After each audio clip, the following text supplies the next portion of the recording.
Hi, this is Dingus Khan. I took about a week's break from KI and now I'm back for the second video in my KI Tech Tip series where I show off tech for all of my characters. This video is going to have two main purposes, and the first one is to talk about this counterbreaker route that I've seen Jago players do.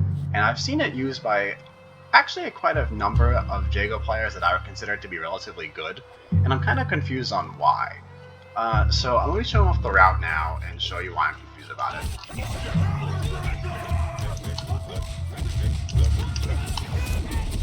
So that is the route. It is a little bit different from the route that is listed on the ki.infil.net website, and it's a little strange because I don't really see any particular use for it. I think they might think that it might do more damage because, as you can see, you can fit a little bit more in. You can fit an extra light laser sword in by starting with a medium auto double. But as you can see, I'll demonstrate here.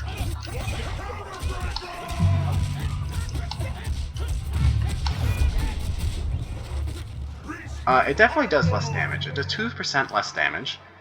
Another reason that I could possibly think of is that maybe they think that it's adding more around the world bar. If for those of you who don't know, if you do any sort of around the world sequence starting from any auto double, as long as you complete the full sequence, you will get a little bit of instinct. So maybe they think that by starting on a medium auto double, you gain a little bit more instinct, but as you can see if you watch back the clip you do not gain any additional instinct by doing that. So not only do you lose damage, but it's not optimal for instinct either. The only other reason I can think of to why Jago players might be doing this is because they think that it's just kind of easier. I think I've heard that if you enable a combo assist and you start with the medium button, that's the sequence that comes out. There's no really reason to do that. Jago's counterbreaker routes are so simple. All you have to do is follow the sequence and then throw Shadow in there for his metered routes, that it's really not worth doing. However, if you're a Jago player and you always thought, hey, you know, these counterbreaker routes are great, but I want a little bit more damage, I want to be a little bit more optimal, this is the video for you, because I'm going to teach you how to add just a little bit more damage. There are actually a couple of things I've been experimenting with adding more damage to your counterbreaker routes, and I've been testing this for all characters. About 13 characters in total can completely forego the automatic medium linker animation that you get while doing a counterbreaker animation if you successfully execute one by doing a shadow. I'm not going to show it off here. Maybe I'll make another video talking about it. Maybe if enough people ask and watch this video, I'll make one, even though I kind of doubt it. But if they do a very early shadow animation, for particularly for Jago, you have to do a shadow wind kick. You could completely forego the medium linker animation.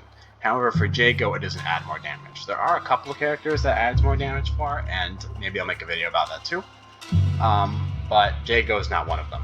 However, quite a lot of characters, I think almost every character in the game, can do something where instead of foregoing the medium linker animation altogether, you cancel it early into instinct, and this adds for some extra new routes that add just a little bit more damage. For some characters it adds actually significantly more damage, but for Jago it just adds a little bit. But if you have the awareness, I think it's definitely worth them to do it, especially the meterless route. And as you'll see in these few clips here, these are the routes, and I'll talk about the benefits for doing so after you watch them.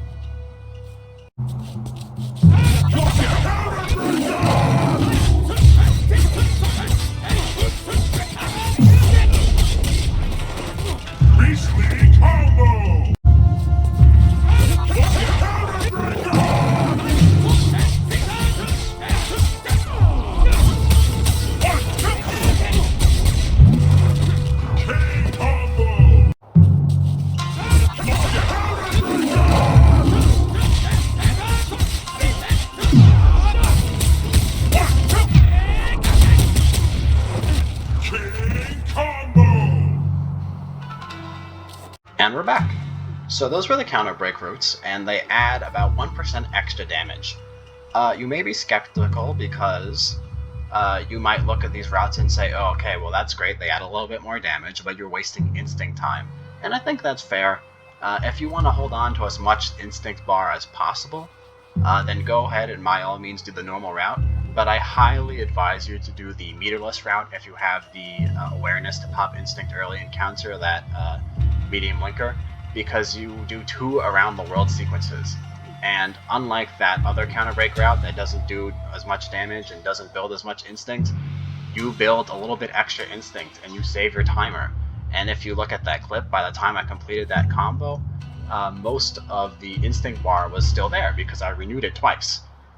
So the meterless route is just a net benefit. You save your instinct, most of it is still there, and I would argue almost all of it is still there by the end of the combo, and you add extra damage.